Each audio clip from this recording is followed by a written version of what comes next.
Chapter 13, Sweet Dreams Are Made of They. Chapter 13, Sweet Dreams Are Made of These. It was past midnight in the halls of Skenda, capital city of the Dark Dragons. A pair of soldiers were standing guard, having lost the rolling of the bones that determined who took what shift. They were starting to nod off anyways when a blood-curdling scream filled the air, followed by a thunderous impact. Both were instantly awakened.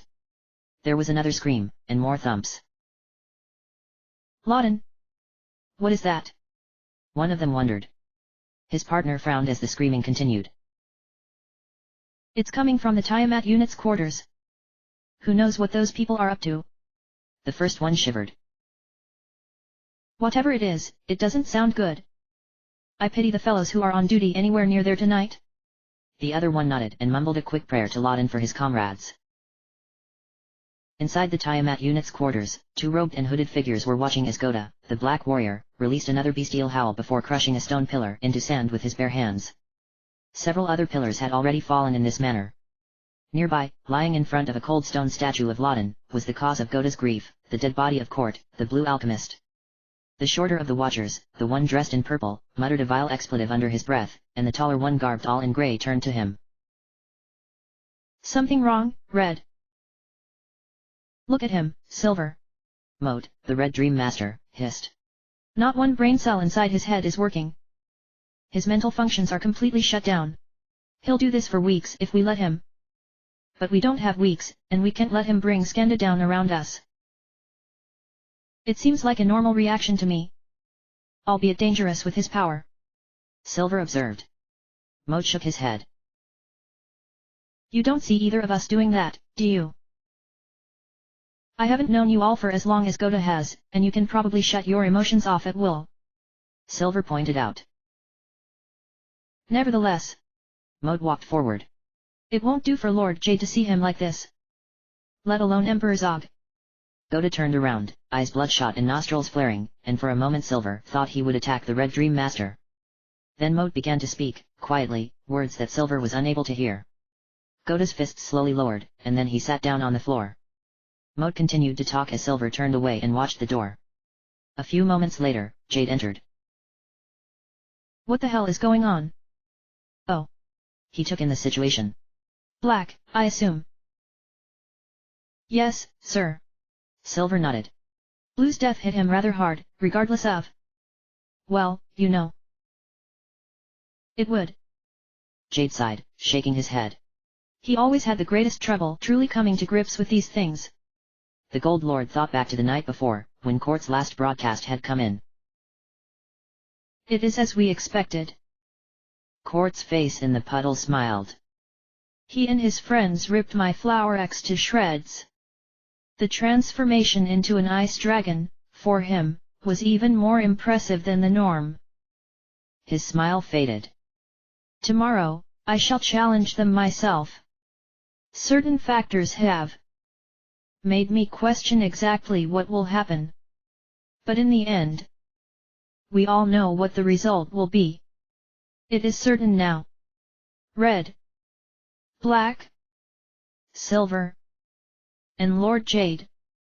Farewell. Tell White as well, when she returns. And with that, Court was gone, and the next time they saw him, it was his dead body in Silver's arms. Jade had gone to report the Blue Alchemist's death to Emperor Zog immediately, without considering Goda's likely reaction. Now, the Black Warrior was standing up and walking over to Jade, Moat at his side. What are Emperor Zog's orders? Moat asked. As we expected them. Jade smirked. The Red Dream Master, Moat, is hereby commanded by his Emperor to return to the northwest and supervise the search for the Sky Key. No. Goda rumbled. Not him. I'll go. I want to take care of this myself. Sorry, Black, but no. The Gold Lord shook his head. It's not your time yet. Red, you're up. Do you know where the Sky Key is? Not exactly, but I'm close. Moat's eyes gleamed. However, we did find something else of interest while we were up there. I had forgotten. Goda admitted. It's the Master Digger, Lord Jade. The Mole Clanner. We found him before they did. Jade blinked in surprise. You did? He was in grammar, then? Well, I'm not surprised he wasn't here. But why? He's a child, that's why. Maud explained. Only 12 years old. I've already arranged to start my turn. Sent one of my pets after the kid. Ryu and company will have quite a time dealing with that. Better than Moteo, I hope? Goda asked anxiously. Sorry, but they got rid of him without much trouble from the reports.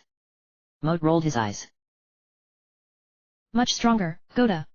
I sent the pinnacle of my art in dream beasts. Not like I'd use him for anything worse than this case. Ryu and his friends will feel bound to help the boy, even though they're not sure why, and that'll be a hassle. It'll buy me the time I need to find the sky key. His eyes dimmed. I'll leave as soon as White returns and we put Blue to rest properly.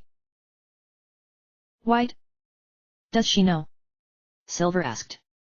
Jade shook his head. No. As usual when she's on one of her missions, she's cut all contact with Skanda in order to make her cover more secure. She won't know what happened until she returns herself with the time key. The time key? At least that's one thing Ryu, the light dragon, won't mess with. Goda grunted, still unhappy. Moat, you don't have to. Yes, I do, Goda. Moat cut him off sharply. We both know that. We all know that. Blue did his duty when it was his time. I can do no less. As soon as he's taken care of, I'm going. I'm sorry, but there's nothing you can do to stop me. Turning, the Red Dream Master left. Black. Silver whispered. It'll be all right. Red knows what he's doing. I hope so. Goda's fists widened. For all our sakes, I hope so. More than ours. Jade corrected. For everybody. And for destiny itself. But Red is one of us. The Tiamat unit. He'll do what he has to. He straightened up. Well, I'll be off. Think I'll take the Quinkunks over to Tunlin, just in case. White might need a fast ride. So, why are we here again? Dees asked. It had been several days since Court's death. They had rested up in Gust and helped Tina see to the recovery of the afflicted people, and were now ready to move on. Before they did, however, Ryu had insisted that the group congregate in the local dragon temple. I think we need to have a word with our sponsor. Ryu frowned, bowing in front of the statue. Everybody followed suit, silently thinking individual prayers. When they rose, Lawden was watching them. Something on your mind, Ryu? With all respect, sir. We need to talk. The light dragon was scowling. I'm starting to think there's more going on here than we know. And I'm not just talking about how we can't know the future until it happens and all that. Court. Karn snapped his fingers. I remember now. He said you talked to him too. And the rest of the Tiamat unit too. I was wondering about that. What of it? Lawden gave Ryu a direct look. I am the god of both the light dragons and the dark dragons, Ryu. Did you forget that? In particular, as Court said, those ones are your opposites in this chapter of history. I give them instructions, as I do you. I see. Ryu nodded coldly. And you instructed Court all the way to his death. How do we know you don't have our deaths written down in your book of what's going to happen? Goba started to talk, but Bo motioned for him to stay out of it. Lawden spread his hands helplessly. I can't tell you the future, Ryu. You know that. Do the Tiamat unit know the future? Ryu asked pointedly. Lawden was silent. Right. Thanks for helping us so far, sir. But don't count on seeing us at prayer much in the future. Turning on his heel, Ryu left. Dees frowned and inclined her head after him. Go on. After him. I'll be out in a second. The others obliged. Sighing, the sorceress of Wiston shook her head. That's not going to work. We both know it. Ryu is young. And very angry. Lawden smiled tolerantly. He is still bound up in his hatred for the dark dragons. Give him time, and stay by his side. He will come around eventually. Dees nodded. As you will. See you later, then. She joined the others outside with no comment from anybody. So? Where to now, boss? Gobi asked after a few uncomfortable moments of silence. West, of course. Ryu growled. We've still got a job to do, even if we're not doing it the way he wants us to anymore. Come on. He led them north, out of Gust. As they neared Court's old fortress, where there were still dark dragon soldiers patrolling, he put a hand on his sword longingly, then shook his head and crossed the bridge. It took them a few days to clear the mountain range. As they left it, they crossed a river that made even Gobi wince at its speed. That right there is what's known as instant death to my people, the fat Menro informed them. Yeah, but look north. Karn pointed. North of them, the river turned west, they would be walking alongside it for a while. On the other side, though, was a lush forest. Bo groaned. And that is what's known as infernal temptation to my people. I'd give my quiver for that river to disappear. Unfortunately, the river didn't seem keen on accepting the offer. They walked beside it for the rest of the day and made camp where it turned north. If I remember my geography, the wasteland of grammar is up ahead. Gobi informed them at dinner. Pike from the river and bird from the skies thanks to Ryu and Bo, along with some apples Ox had punched loose from a tree. It's the hereditary home of the Mole clan. Unfortunately, we'll probably only find the children and elders there, all the adults capable of work are enslaved at Skanda.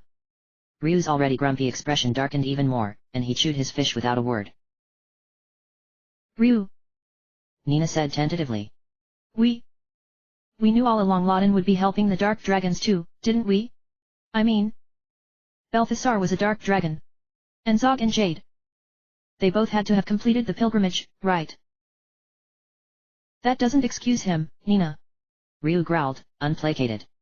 These aren't just ordinary dark dragons we have a disagreement with we're talking about here. They're trying to resurrect the goddess Miria, and rule the world. I don't see any way Loden should be supporting that. Maybe he knows what he's doing better than we do. Nina persisted. He hasn't killed us this far. And you'll need to see him again to complete the pilgrimage, right? I'm not even sure I want to do that anymore. The light dragon shook his head. Not if it means letting Loden haul me up onto his chessboard again. But you'll need to. Nina's patience was starting to fray. I don't think we'll be able to beat Zog and Jade unless you do. You have to, Ryu, it's your duty to the world. She groaned, too late, as she realized she had said exactly the wrong thing. Ryu smiled unpleasantly. Duty? Don't you talk to me about duty, princess. If duty was that important, you never would have come with me in the first place. You would still be back in Winland like a good girl. Heh. Might have been better if you had. He stood up and left the campfire. I'm taking my watch. Come replace me in a couple hours, Bo. Everybody else, don't bother me. Nina glared after him for a moment, then turned and flew away in a different direction. Karn started to follow her, but was restrained by Dees. Nuh-uh. The sorceress told him. Bad move. Neither of them needs company right now. Leave them alone, she'll be back before too long. Several hours later, Nina did return. She took the watch from Bo without a word, then handed it over to Govet later on before going to sleep. Ryu and Nina refused to look at each other the next morning. They talked to the others normally, as if nothing was wrong, but it was as if Ryu did not exist to Nina, and vice versa. This continued as they entered the wasteland of Grammar. It was a huge inland valley, a humongous basin that stretched farther than the eye could see. One would think it would collect rainfall easily, but for some reason, the earth was instead cracked and hard. It wasn't dangerous like the desert of Arad, it was just dead. There was almost no life, the most common plant seemed to be a cluster of lavender stalks taller than ox. Nobody was interested in seeing how they tasted. The animals were even worse, the dominant monster was a shrieking, disembodied blue skull that would cast powerful spells if given the slightest chance. Nina's white magic could banish them quickly, but they were aggravating nonetheless. On the third night in the wasteland, near the center of it, Ryu was awakened at night by Ox, whose watch it was at the time. What? Something happened, boss. Ox reported. I suddenly saw a little girl. Mole clan. She waved at me, then disappeared into a big hole in the ground. I think she wants us to follow her. And you remember where this hole is? Ryu asked sharply, instantly wide awake. Ox nodded. Good job. Come on, let's wake the others. Amid much grumbling and cursing, the others were awakened. Dees was particularly eloquent on the subject, pillaging several extinct languages for swear words. However, once Ox told them what he had seen, they reluctantly agreed that it needed to be checked out. The hole was a good 10 feet wide, and had a ladder anchored into the wall. They all climbed, or flew, down without much trouble, even Dees, who somehow managed to move her tail down the rungs easily. The cavern below was like nothing they had ever seen. It was an entire underground town. Mushrooms that emitted light dangled from the ceiling at intervals. Long hallways stretched out, with smaller caves in the sides as individual dwellings. The Mole Clan girl Ox had seen was waiting in one of these. She was only about 2 feet tall, and she wore a grimy pink dress with a matching ribbon on her head. Seeing them, she curtsied and vanished into her home cave. The group exchanged looks, shrugged, and followed. It was a single common room, cooking equipment and several beds all shared space. Most of this, however, was not in use at the moment. 2 of the inhabitants, the girl and an elderly female Mole Clanner, were standing next to a bed. The Mole Clan were a short species, even their tallest people rarely came above waist height of other clans. They were covered entirely with short tan fur, but had no hair on their heads, although the females often wore wigs. And like their name suggested, they resembled moles, with huge digging claws. The last inhabitant was in the bed. He was a Mole Clanner boy, a few years older than the girl. His eyes were shut, and he made no movements, barely even breathing. Oh, thank Loden. The old lady smiled, seeing them. Anne was right about seeing you. Do we know you? Karn asked tentatively. The old woman shook her head. No, but we know of you. Ryu, the light dragon hero, and his friends. She bowed on the floor, low. Please, good sirs and gentle ladies. Please, help my grandson. What's the problem? Nina asked. Dee sniffed the air, then frowned. Whatever it is. It isn't natural. No, it's not. The old Mole Clanner's voice was angry now. He's been asleep for a week now. Thanks to Moat, the Red Dream Master. Moat? Ryu stared at her. Why would Moat do this to an ordinary kid? Mogo? The little girl, Anne, spoke for the first time. He accidentally saw Moat making some kind of plans. He thought he escaped, but a few days later, he didn't wake up. He still hasn't. So he overheard Moat's plans. Ryu smiled with grim satisfaction. Now that's the kind of help we do need. Alright, we'll do our best to wake the kid up. Any ideas, people? None of the heroes spoke. The old lady coughed. Ahem. Actually, I think I know what might work. But we cannot go ourselves. On an island called Tunlin, they have an artifact known as the therapy pillow. The therapy pillow. Of course. Dee snapped her fingers. I remember that now. It allows you to enter the world of a person's mind. That probably is the only way to snap him out of it. Her face fell. Only problem is, it's on Tunlin. Is that a problem? Nina asked her. Sure, it'll take time to get there, but it's a problem. Gobi assured her. The Tunnelaners. They're technically human, but their culture is entirely alien from the rest of the world, they're so isolated. They don't even speak the same language, theirs is entirely musical. Unless anybody understands it, we'll have about as much luck there as a trout in our rod. Again, we actually have that taken care of. The old lady held up what appeared to be a strange hood, with large cat ears on it. Tunlin isn't the only place with a sacred artifact. This is the magic hood. It allows the wearer to understand any language, no matter how alien. You thought of everything, didn't you? Bo shook his head in awe. Very good, madam. Well, with that in mind, boss, we head back the way we came tomorrow morning. Ryu decided.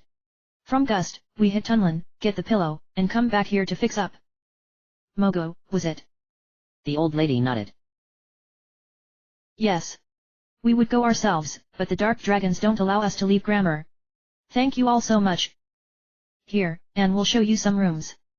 The Mole Clanner's beds were simple but comfortable, and all 7 heroes were fast asleep very quickly. So the Mole Clan can't even leave Grammar? Ryu asked. The heroes had made it back to the shore in record time, and were now riding the Gobi Express to Tunlin. Ox nodded sadly. Yeah. The old ones and children, at any rate.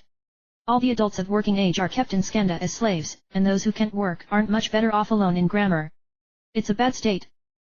One of the worst things the Dark Dragons have done. And there's not even an invading army whose butts we can kick to make it go away. Bo sighed. The mole clan's problem isn't going to be solved unless we get rid of the big nasties themselves.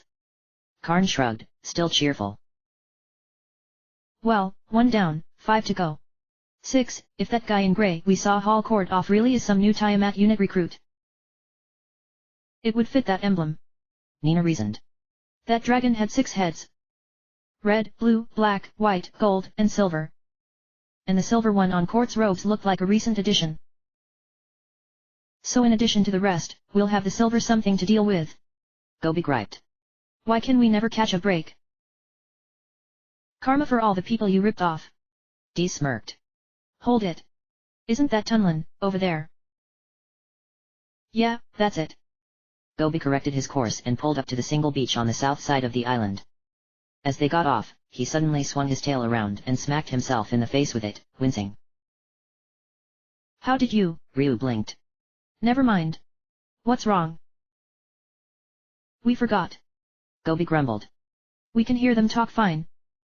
But how do we talk back? The flute. Nina snapped her fingers. But I can't play. Anybody else? The others looked at each other and shrugged. Karn slowly raised a hand. I can. Elder Cal insisted I learn it. Said it was in case I became a world traveler. Now I know he was probably talking about this place. So that's why you insisted we take the flute from the old guy back in Gust. Bo snapped his fingers. That old mole clanner lady isn't the only one who thinks 2 steps ahead. Not bad at all, Karn. Looks like you're our official translator. And I was so looking forward to one of the girls wearing the cat ears. Karn joked, tying the straps of the hood under his chin and striking a pose. How do I look? Just adorable. Let's go. Dee smirked. You first. Remember, people, the time key is here too. Let's try and pick that up while we're here as well. Muttering good-naturedly, Karn led the group up onto Tunlin. The island couldn't have been more than 5 miles across in any direction. It was heavily slanted, the beach at the south went uphill to the palace at the north end. The climate was beautiful, lush green palm trees and sandy shores gradually were replaced by beautiful tiers of tile buildings. Each level of buildings was built onto the rear roofs of the level below it, and rivers flowed down in strategic places forming waterfalls, with actual ducks swimming in them. The entire island was one huge work of art. This is it. Bo told everybody. This is where I am retiring. All we're missing is fancy drinks. And swimsuits. Especially for the girls. Think we can get some in town. Maybe they'll have a shirt louder than Goba for you. Dees countered. And a flower necklace. Although I do agree with you on the tropical drinks. They had 'em last time I was here, hope they still do. And how long ago was that? Karn asked, adjusting his hood. Also, if you've been here before, why can't you be our translator? I left my accordion back in Wiston, and do you really want to know? Dees asked bluntly. Karn shrugged. Probably not, and I'm not even going to ask what an accordion is. Ah, there's a native. I'll try to say hi. It was a young girl, dressed in a turquoise leotard somewhat like Nina's, with a bow of the same color in her hair. It looked like the standard method of garb in Tunlin, along with a flute. Smiling, she played a series of notes. Hello, and welcome to Tunlin. Karn translated before responding with a shorter version. The native girl seemed happily surprised as she played a different tune. Your flute is a masterwork. Where are you from? Karn thought for a moment, then played a suitable response. The girl laughed before responding. You're new to our language, aren't you? Karn scratched his head ruefully before continuing the conversation. The girl nodded and pointed towards the palace while she spoke. Excited, Karn fluted back immediately, and they continued talking without translations for a few minutes until Karn nodded to them. Right, let's go up. What were you two talking about? Bo asked. Karn was grinning brighter than a sunrise. How would you like to know exactly where the therapy pillow is? And the time key? The cheeky thief pointed towards the palace. In the West Wing, there's big vault where they keep both of those, as well as assorted other national treasures. Heavily guarded, of course, but a master thief like myself should do fine. We're just going to steal them. Nina asked, obviously disapproving. That's great, Karn. Ryu cut her off deliberately, smiling. Anything we can do to help? Karn shook his head. Nothing personal, boss, but you would just get in the way. You guys go hunt up some of those tropical drinks Dees was talking about. I'll be back with the loot soon. He quickly moved off towards the palace. That was low of Ryu. Dees commented to Bo as the group moved off in search of a Tunlan bar. The forest clanner nodded, looking at Nina's scowl. Yeah, it was, even if he did have a point. I wouldn't suggest getting involved, though. Dees emphatically shook her head. Hell no. I didn't live this long by doing stupid things like that. You. Do I look like the Black Warrior? Bo inquired rhetorically, folding his arms. I'll tell you this, though, this can't go on, or they'll screw everything up. When you come up with a plan to fix things that doesn't have a prohibitively high risk of you getting killed, be sure to tell me. Dees responded dryly. In the meantime, though, that looks like a bar. Let's check it out. It was a bar. As it turned out, however, their translator was gone, and none of them wanted to risk trying to imitate the few sounds they had heard for fear of accidentally stumbling into the local curse words. People were talking all over the bar. Flutes seemed to be favorable for the women, while the men mainly used violins, but here and there other instruments could be seen. After about an hour, Karn came stumping into the bar, a foul look on his face. He immediately ordered drinks for all of them without greeting his friends. I take it didn't go well. Ryu guessed. Karn scowled deeper. That girl didn't know the half of it. They've got these huge monster statues. We're talking more muscles than you, Ox. You touch the vault, and these guys spring to life and herd you into a trapdoor that dumps you off the back of the island. Damn, am I glad I had my gills. That kind of gear just isn't fair. Their drinks arrived, each one a different color. So, what do we do now? Bo asked, taking a tentative sip of his. It was a bright, almost neon green, but good. Socialize and pick up information, I guess. Dees downed her dark purple drink and signaled for a refill. Maybe somebody else'll know the trick. Yeah. Karn sighed. And be we you all mean me. Just give me a moment. A couple tropical drinks as banana yellow as his clothes later, Karn moved off. When he returned, he seemed to be simultaneously on the verge of laughing hysterically and breaking everything in sight. So, what's up? Gobi asked. Karn shrugged casually. Oh, lots. Stuff about how great the therapy pillow is, stuff about how great the time key is, several compliments on my flute, not so many on my skill using it. And a very disturbing piece of local politics. You might want to put down your drinks. The others obliged. Okay. Get this, the local princess to be queen upon her 18th birthday, Archnie. She's got the hots for... Wait for it. Emperor Zog.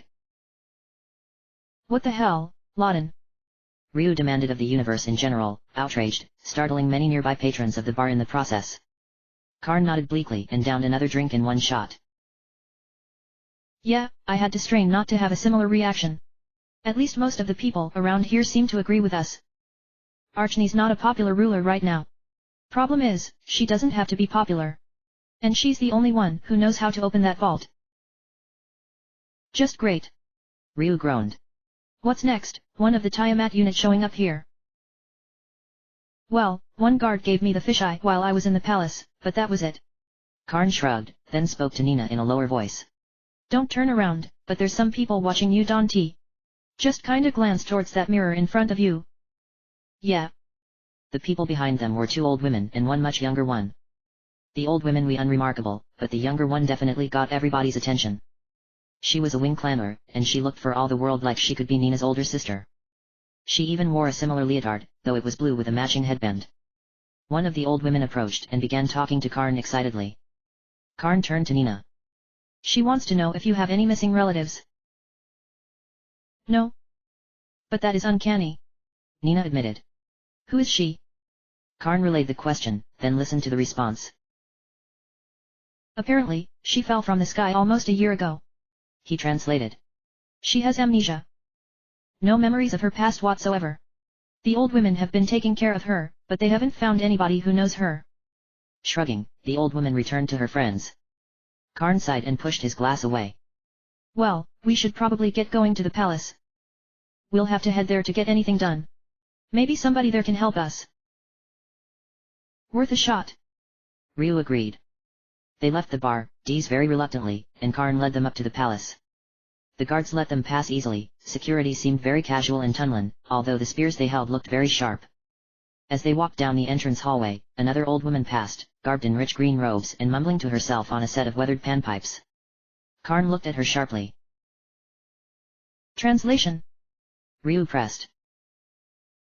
Something along the lines of what am I to do with the princess? It's my fault, I didn't teach her right. Let's ask further. Karn delivered a note that was unmistakably a hey. The old woman turned, and Karn asked something. Her response seemed friendly but strained. She wants to know what we want. Ah, your friends do not speak our language. The old woman said haltingly. Her accent was terrible, but she was nonetheless speaking the common language. Ryu covered his surprise with a respectful bow. We do indeed, madam.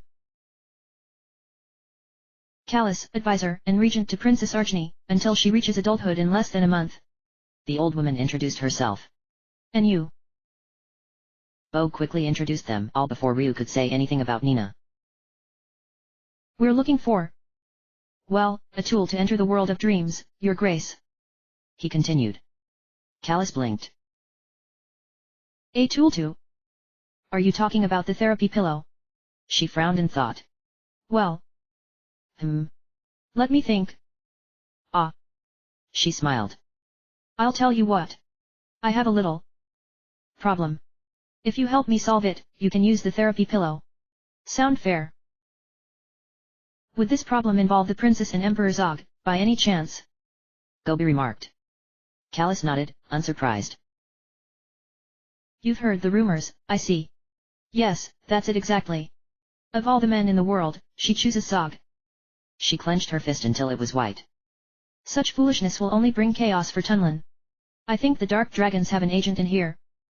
But try as I might, I haven't been able to find it.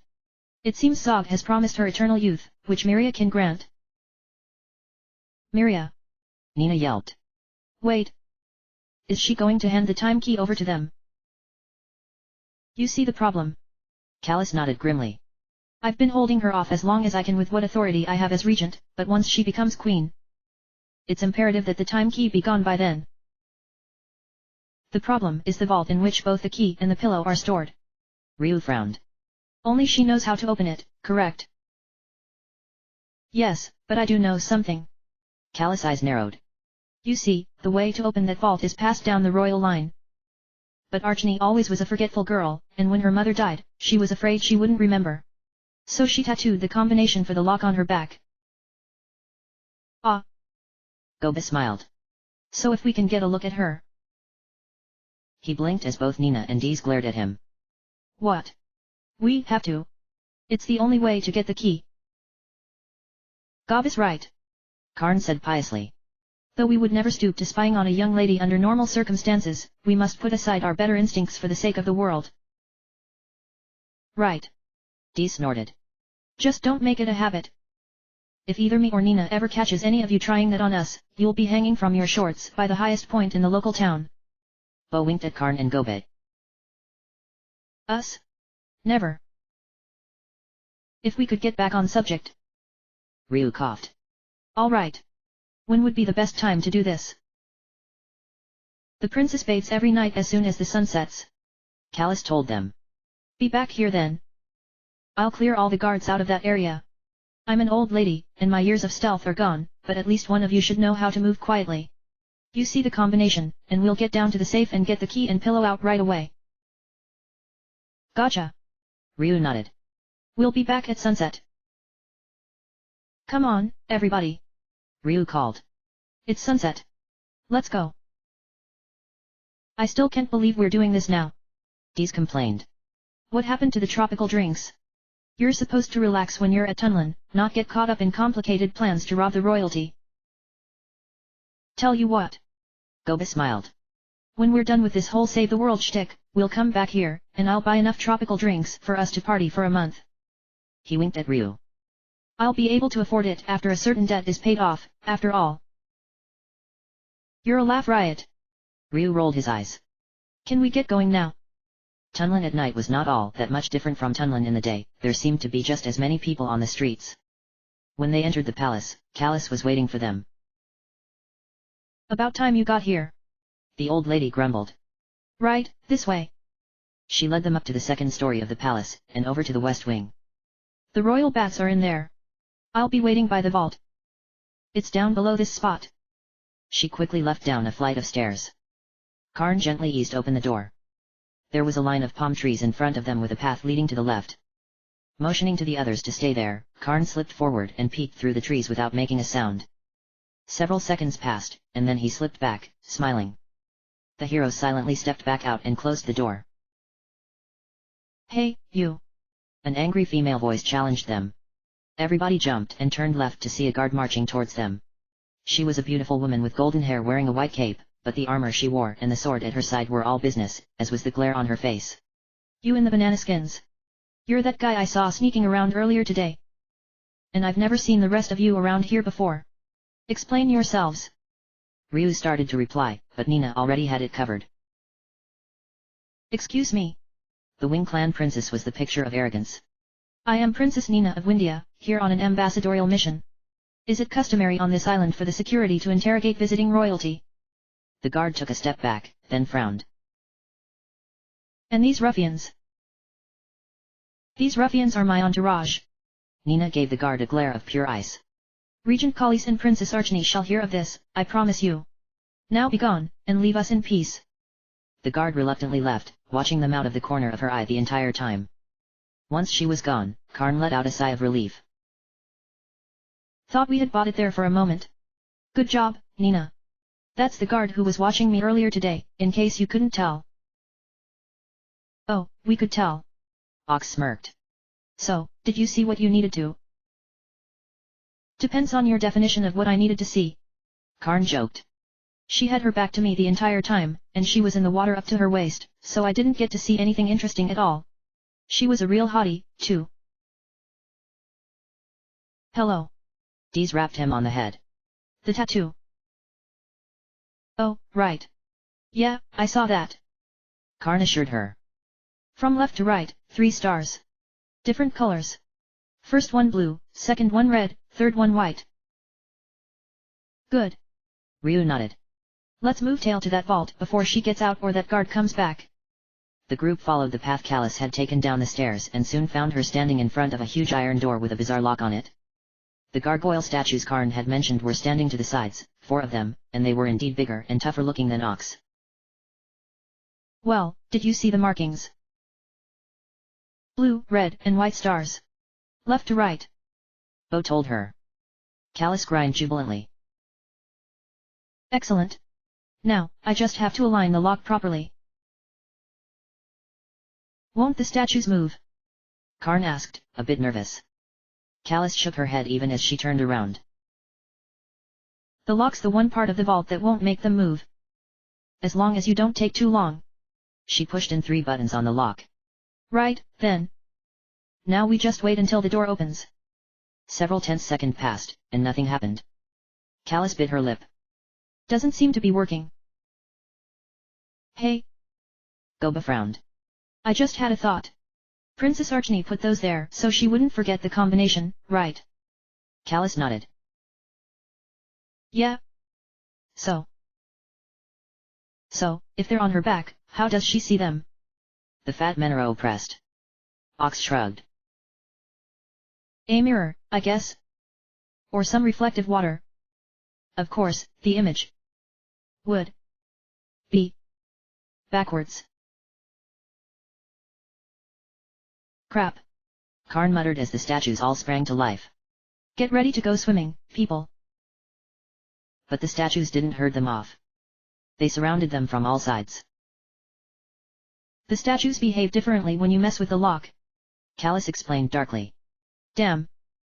We're for it now. They heard footsteps, and then the statues parted revealing Princess Archnie and 4 guards.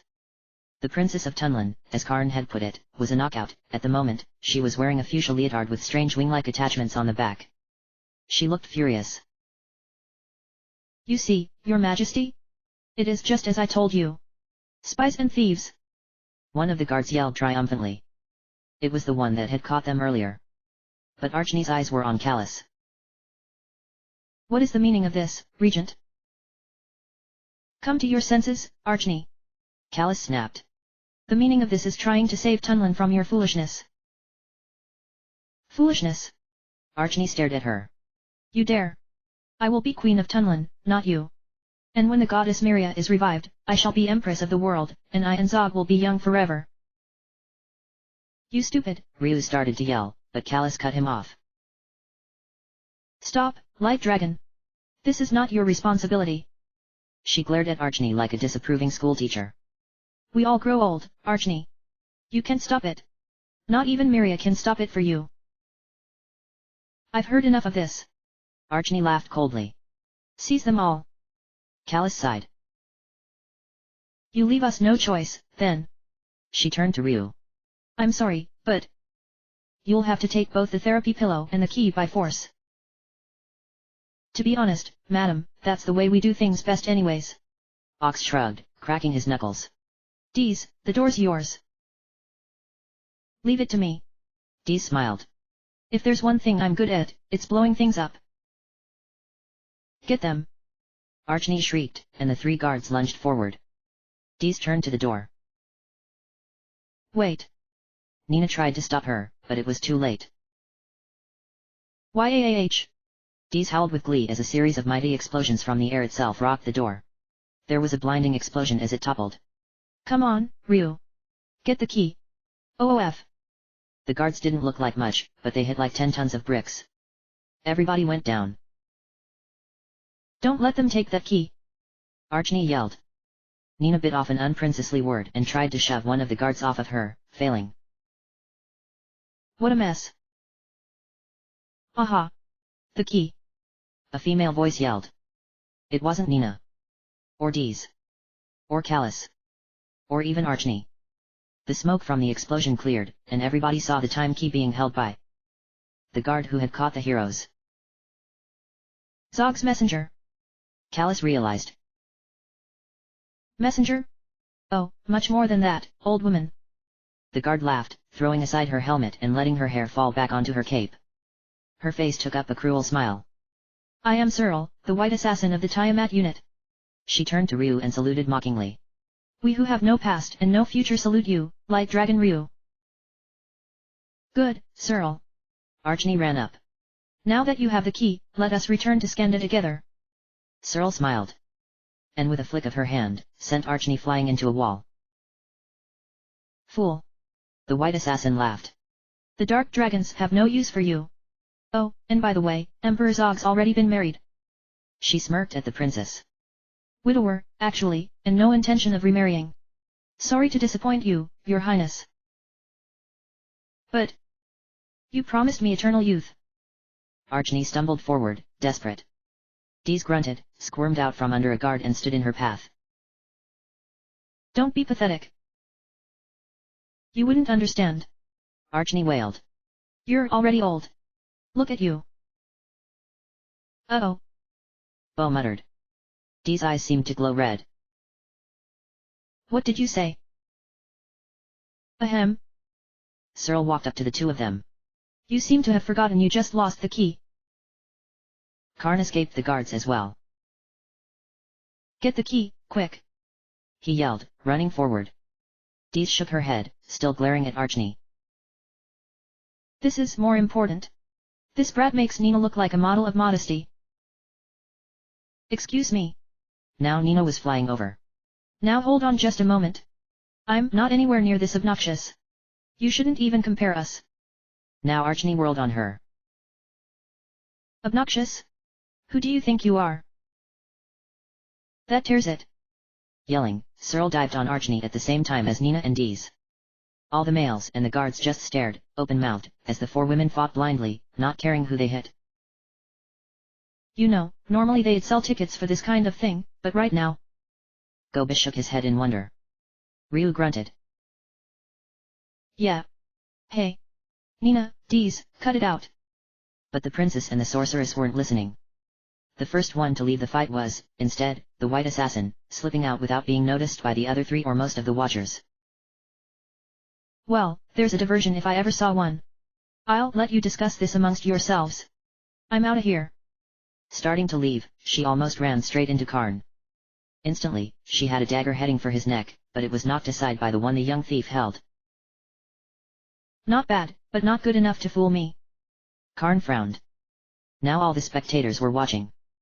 Quick as a lightning bolt, Karn went for Searle's other hand, the one that held the goddess key. Searle grabbed his arm with her free hand and flipped him into a wall.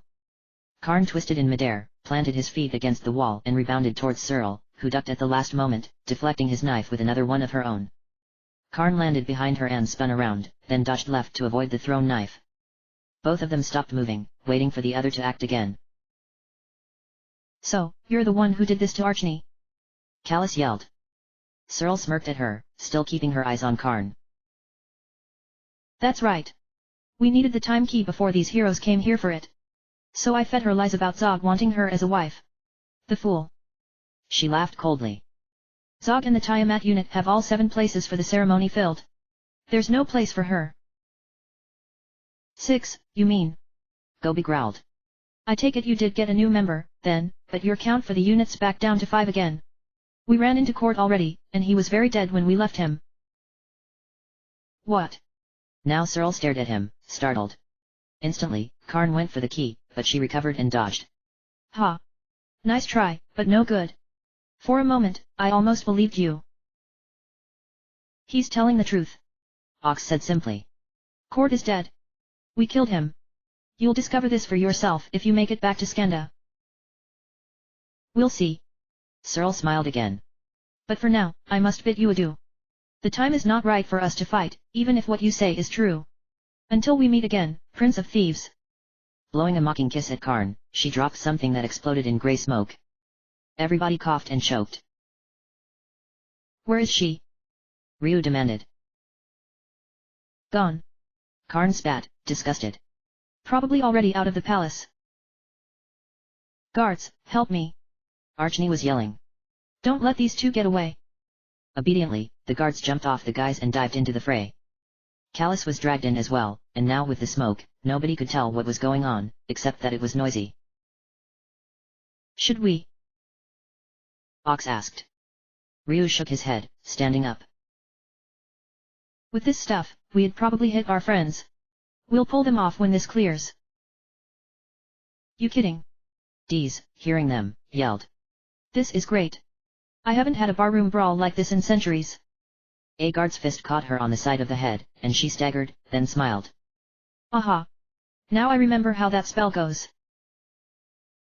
What was that? Nina yelled, horrified. Wait, don't. No, hold on. Karn yelled as well. But the sorceress of Wisdom would not be detained. Chill out, everybody. Ryu had a brief vision of snowflakes, thousands of them filling the air, and then everything was cold and black. Ugh. Ryu slowly opened his eyes. He was lying in what seemed to be a hospital. In beds nearby him were Archnie and the 3 guards. The rest of the group was watching him, Nina in particular. Before he could say something, the princess spoke. About time. We were about to leave without you. Ryu scowled. Dees turned to her. All right, enough of that. Both of you, don't even get started. Yeah. Karn shook his head. You just got too close, boss. Nina got out of the way in time, and the rest of us were out of range. And these others? Ryu indicated the guards and Archnie. How are they? Banged up, but they'll live. Bo shrugged. More importantly, how are you? Better, actually. Ryu thought for a moment, then sighed. But Searle got away with the time key, didn't she? Gobi nodded. Basically, yeah. I'm starting to think that whenever we meet up with one of the Tiamat unit, they'll always kick our butts royally the first time around. Quite possible. Karn shrugged, acting nonchalant. But that's beside the point. We'll catch up to her eventually. More importantly, do you remember why we came here in the first place? The therapy pillow. Ryu smacked his forehead. Of course, our chances of Her Highness actually letting us have it are about the same as a slime's chances inside an active volcano. You would be surprised, actually. Callus said as she entered the room. She nodded approvingly at seeing Ryu up. On your feet already, eh? Princess Archnie isn't the same, unfortunately. She's sleeping right now. But when she's awake, well... it looks like she's learned her lesson, even though the key's gone. Callus shook her head. She'd make a good queen now. A shame the dark dragons will be reviving Miria. The dark dragons won't be reviving anybody, your grace. Ryu pulled out the 4 goddess keys in their possession. They need all 7. And we have no intention of handing these puppies over, believe me. They? Callus stared at the keys, then him. Ryu. Your name is Ryu. The Ryu. How could I have been so blind as to not see it before? You're the light dragon hero who liberated the lands of the east. Ahem. Light dragon hero and company. Gobi reminded her. Minor points aside, though, that's us all right. Well, I'm sure Archnie won't mind you taking the therapy pillow now. Callus shook her head in astonishment.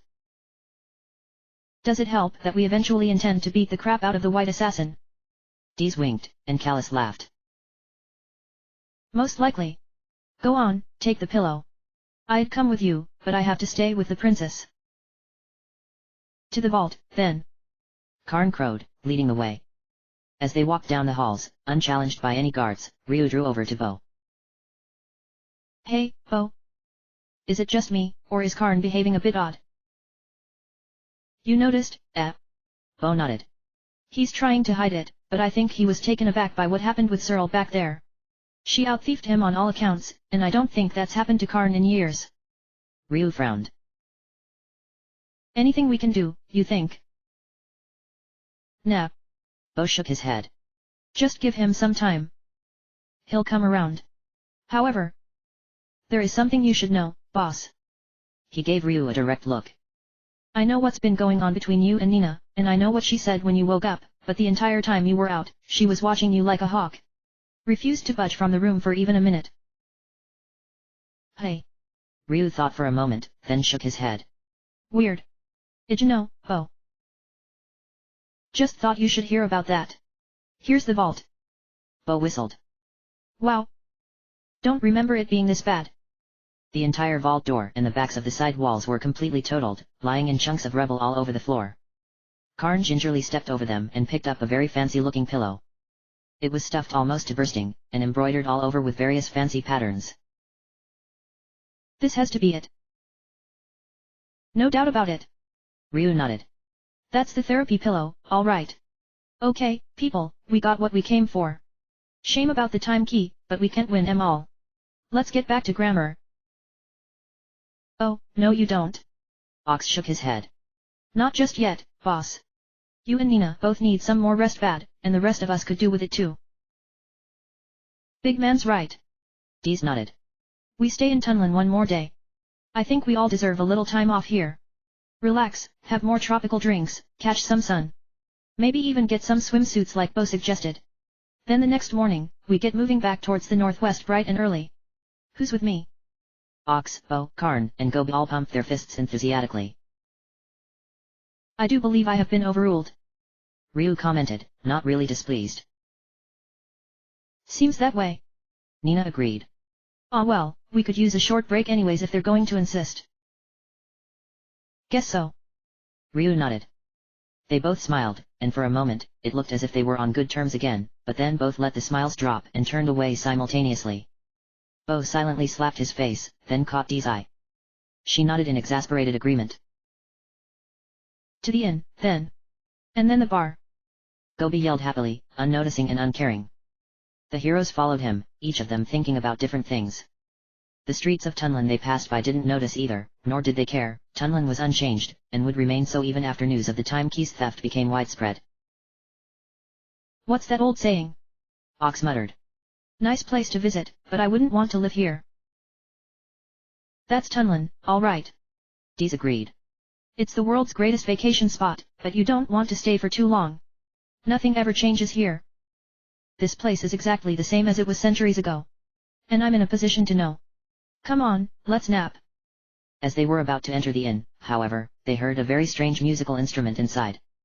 It sounded like a cacophony of ducks being caught in a blender, and yet there was something melodious, a definite musical quality about it. What is that? Bo wondered. Dees strained to listen. Bagpipes? I haven't heard those in ages. But who? The inn door swung open, and everybody groaned simultaneously. It was Uncle Specs. I should have known. Ryu muttered. I should have known that if anybody played an instrument that sounded like that, it would be you. Flattery will get you nowhere.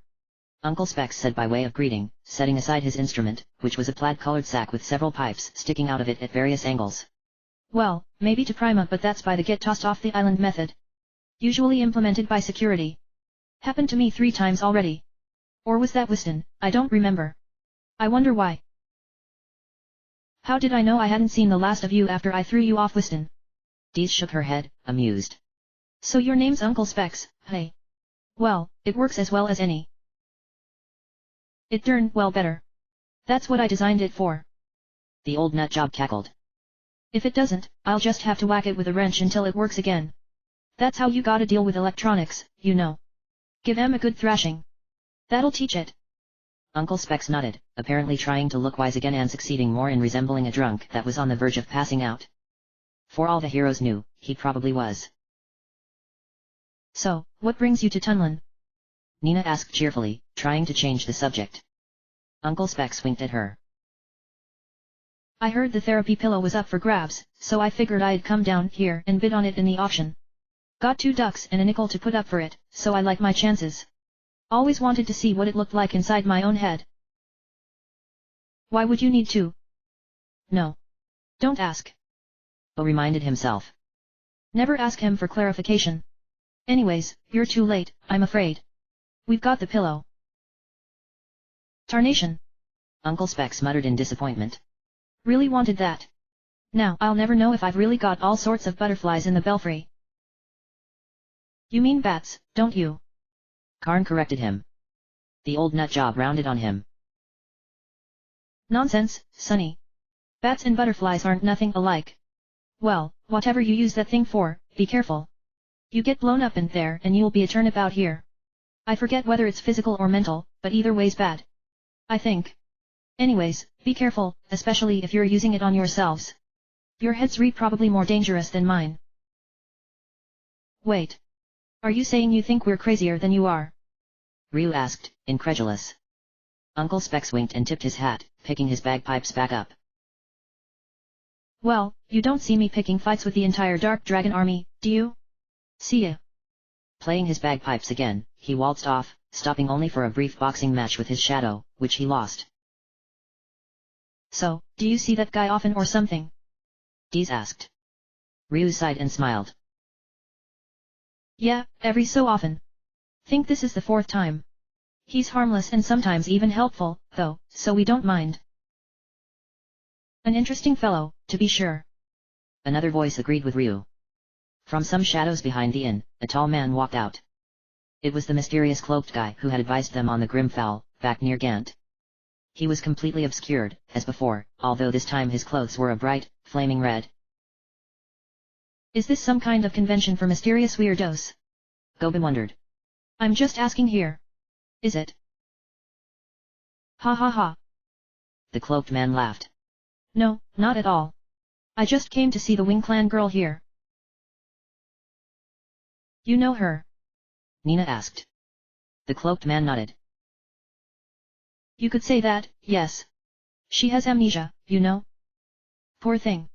I came to suggest to her caretakers that they go to Spring. There's a doctor there who's a genius with curing amnesia. Is that so? Gobi smiled. Well, I hope it works out for her.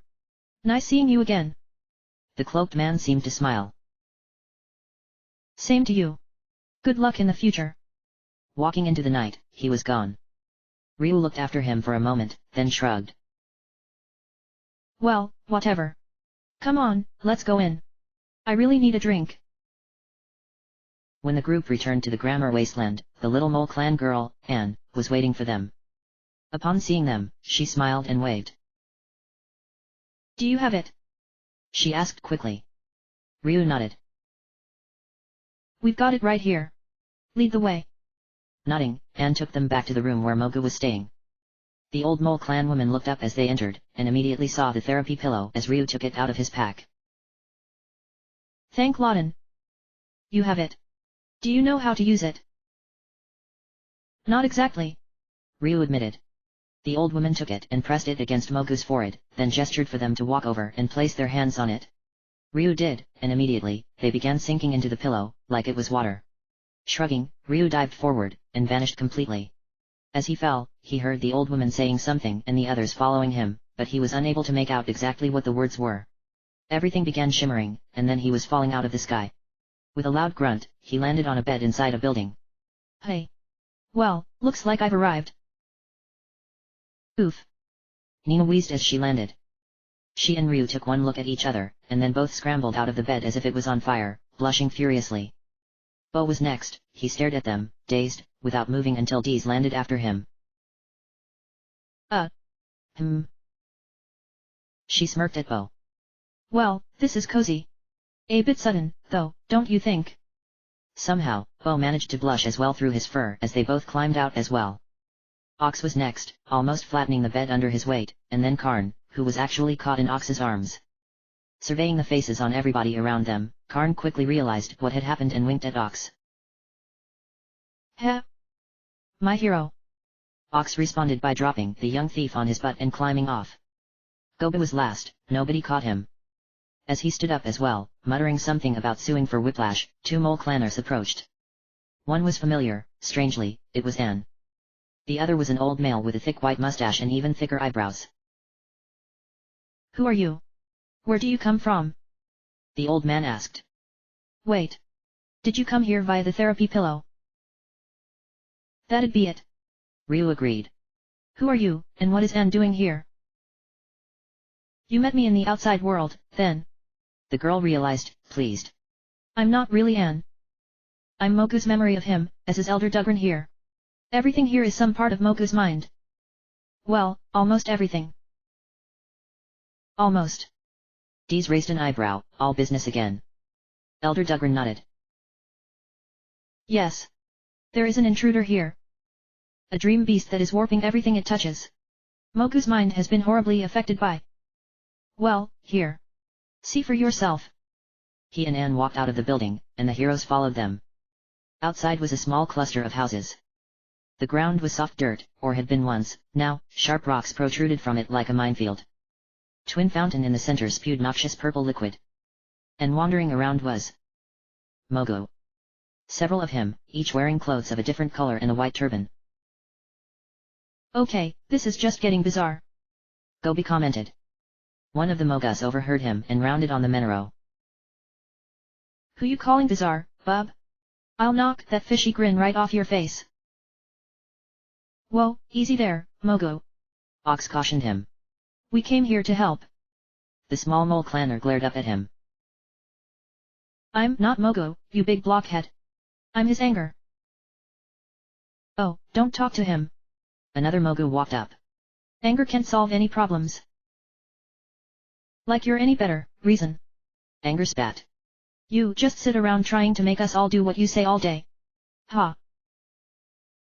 It's not like we can do anything right now. Reason shrugged. Mogu will be whole only when all of us are reunited, and since Courage left. Oh, give me a break, both of you. A third Mogu smirked. With your arguing, you're almost getting as bad as Fear. Come on, humor. A fourth, apparently Fear, mumbled. I want to go after the dream beast, but you're too scared. Humor threw back his head and laughed. Come on, guys. This is no good. You should be like me, don't worry, be happy. The attitude of an idiot. Reason shook his head, and anger shoved him. Watch it, pal. He's doing more than you are. Heck, Sorrow does more than you. Leave me out of it. Sorrow, a fifth one, muttered from behind a horse. We're useless without Courage. What's the point of these arguments? He's got a point, you know. Fear agreed nervously, and now anger rounded on him. Now you're agreeing with them too? Ugh. I begin to see the problem. Ryu rolled his eyes. None of the Mogus were paying any attention to the group now, so it was safe. How many of these guys are there? 6. Well, there's supposed to be. Anne looked sad. Unfortunately, shortly after things started getting this bad, Courage disappeared. Nobody's been able to find him since, and without him, Mogu. The monster's up in the North Tower. Elder Dugrin pointed out of the town. For the first time, everybody noticed the sky. It was a sea of dark, roiling purple clouds, always in motion. In the real world, it would be signifying a terrible storm, but here, there was not even a small rumble of thunder. That's not too weird, Karn commented. More importantly, though, was a tower that they could all see against the sky, rising from the earth like a stalagmite. That tower. It's the center of Mogu's mind. Elder Dugrin explained. The dream beast is there.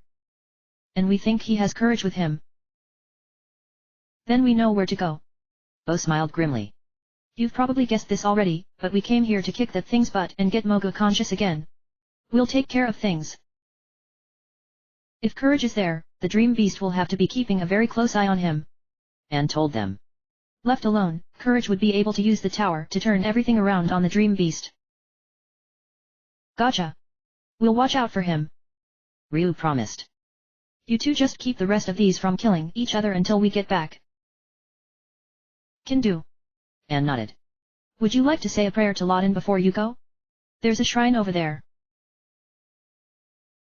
No, thanks. Ryu's face hardened.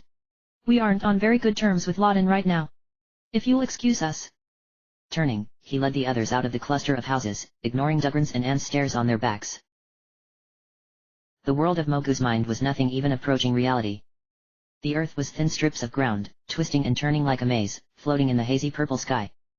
Bo refused to even get close to the edges. It took them an hour to even figure out a reliable way to move towards the tower, and twice as long to actually get there. The going was made particularly difficult by how the earth was covered with scattered bones and lumps of rock. The tower, by contrast, was not dark and murky like the rest of the dream world. It was a square-topped, perfectly even-sided building of white marble, with perfect rows of windows side by side. It's a little too perfect. Gobi commented cynically. You can tell this is a dream or whatever just by looking at it. Nothing real is that good. Oria's attempts at it notwithstanding. We're not here to critique it. Dees reminded him sharply. We're here to kick butt. How about we get started? They took one step inside the tower, and stared. The bottom floor was completely bare, there was nothing in the way between them and the staircase at the center. Gobi smiled and started forward. Cool. Looks like we lucked out for once. Oof. He grunted as he slammed into nothing. Karn rapped on the air in front of the Menaro with his knife. Hey. Cute trick. Clear glass walls, probably a maze. This is going to be real fun.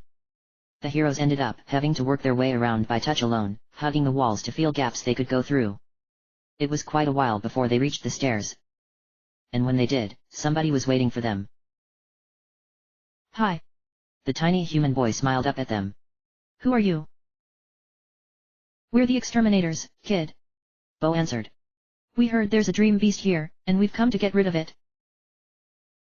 Really? The boy stared, wide-eyed. You must be really strong. You look like it. Well, we've been through our share of tough scrapes. Karn puffed his chest out proudly. I'll bet. But Mothro's even tougher. The boy smiled wider. Nina frowned. Mothro? Is that the dream beast? That's him. Mothro's invincible, especially when Mogu's senses are scattered. He clapped his hands. And courage is gone far, far away. So you can't beat Mothro, no matter how tough you are. Is it so?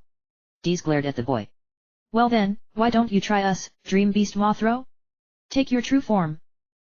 We're not in the mood for games. The boy's grin suddenly became vicious fangs. Okay, but I warned you. As the little boy jumped into the air, his body warped and twisted, becoming insect-like and elongated. Huge butterfly wings with intricate patterns of red and purple sprouted, becoming most of his mass. The huge nightmare moth shrieked, and darkness extended out from him, covering everything around them. The heroes could still see each other and Mothro perfectly, but nothing else. What the hell? Ox yelled. Silly mortals. Fighting in the dream world isn't at all like it is in the physical world. Mothro hissed. We'll see about that. Ox yelled, charging.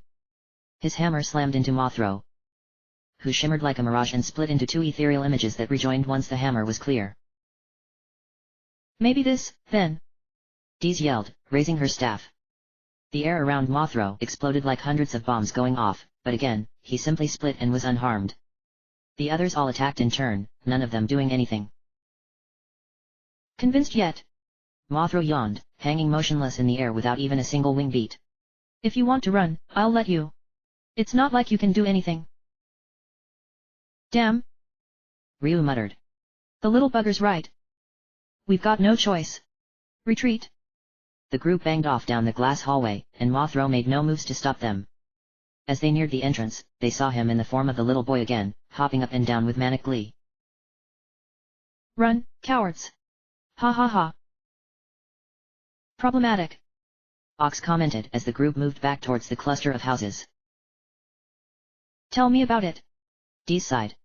On a good note, though, there was one positive thing we learned. And that would be? Ryu asked grumpily.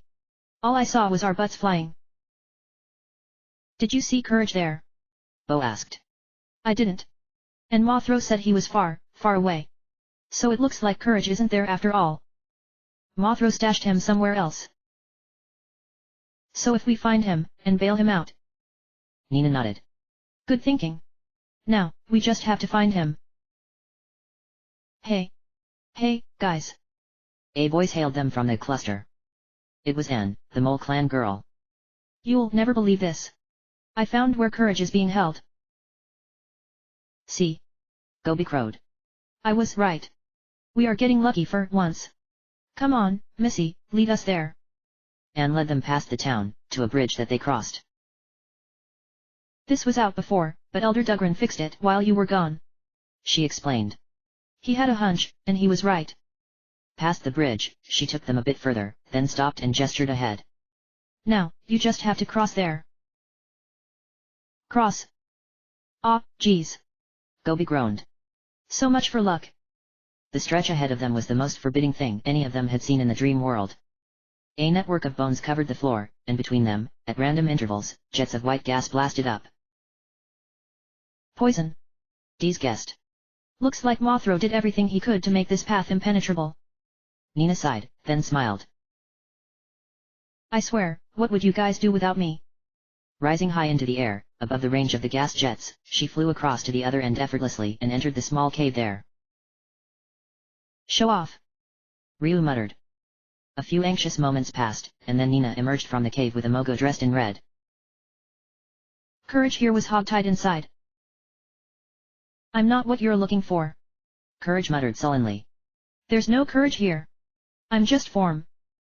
No substance. You're depressed, is what you are. Elder Dugran said, coming up behind the heroes. You're still Courage, the same as ever.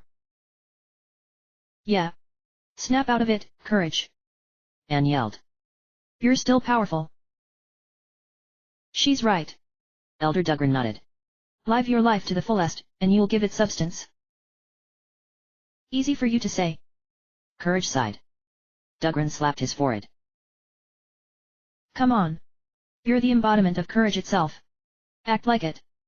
The old Mole Clanner's face was turning red. Anne wagged a finger. Now look, Courage. You upset him. You know that's bad for his heart. Courage sighed and stepped forward. Oh, all right. What has to be done, I guess. Come on, guys. Instantly, the other 5 Mogas appeared around him. We must be united. In order to bring peace to this world, and the world outside. Reason argued. Yeah. But since you're with us again, there's nothing to worry about except horrible death. Haha. Humor laughed. It's in my nature to be distressed, but not yours. Sorrow reproved. I've got too big a share here already. We don't need you making it worse. If you become yourself again, I guess I'll be fine too. That Mothro's awfully tough, but we'll try. Fear attempted to smile. Gabbermouth, Joker, Crybaby, and Scaredacat are right. Anger yelled. We've sat around long enough. Let's get in gear and kick that Mothro's ass right out of here at top speed. All 6 looked at each other, nodded, and stepped into each other. With a flash of golden light, there was only one remaining. I'm not sure if I can beat him, but... heck, I'll do my best. Mogu smiled. With a thought, he turned off the gas jets, and he and Nina joined the rest easily. Please? Will you help me? Hell, kid, that's what we came here to do in the first place. Ox smiled, then blinked. Anne and Elder Dugran were gone. Hey? Where'd they go? They're not needed anymore. Mogu smiled sadly. If everybody I ever knew was here, it'd be so crowded we wouldn't be able to move. Those two were called up because I needed them. And now you're fine. Well, almost fine. Ryu looked off toward the tower. We've still got one big bug that needs a real good swatting. Let's get to it.